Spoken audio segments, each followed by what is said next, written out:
Well, howdy there, Internet people. It's Belle again.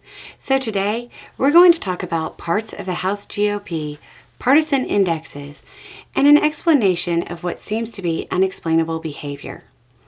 After the recent video about the House GOP and the budget, a few questions came in, wondering why certain elements within the Republican Party seem to be doing things that hurt the political prospects of other House Republicans. Almost all of the questions directly mention the Freedom Caucus. To get a clear picture of why the Freedom Caucus does what it does, you need to know a couple of things. First is where the caucus came from and what its goal is. The second is the reminder that all politics is local. Okay, so the Freedom Caucus is invitation only and was formed around 2015. It has roots in the Tea Party. Its stated goal is to push Republican leadership further and further right, so its entire goal is to be a pain to the leadership. In the Trump era, this goal seemed to shift to also include unquestioning loyalty to Trump, but the goal is still further and further right. The caucus doesn't publish an official list of members, but there are unofficial lists. I'll put one down below if you want to check the next bit out for yourself. Now on to the second part. All politics is local. If you end up in a caucus that is all about pushing further and further right, it's a safe assumption that you're pretty far right yourself. If you're incredibly far right and your views are known by voters, you can't win in a competitive district. You probably wouldn't even make it through the primary. But if you're in a non-competitive district, you might have a chance.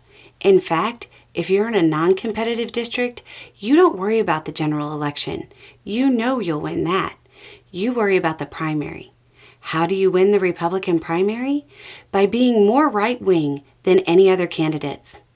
If you're right-wing enough, you win the primary, and then you coast through the general. If you take a look at the known members of the Freedom Caucus and look at their districts, you'll find most of them are very red and normally have double-digit leads under the Cook Partisan Voting Index. In some cases, they come from districts that lean Republican by 20 or even 30 points. You know the only way you'll lose your seat is if somebody further right-wing can cast you as a rhino. So you keep pushing right.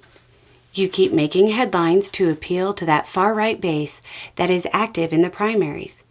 How you make your headlines might damage the chance of Republicans in competitive districts, but they're too far to the center for your tastes anyway.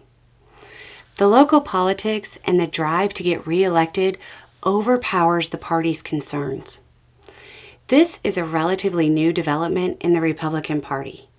For the longest time, conservative positions were easy to define. No change and yesterday was better.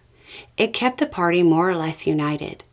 As some factions of the Republican Party become further and further right-wing, the Republican Party is starting to become a coalition party, like the Democratic Party, where you have varying ideologies in a party that is close enough.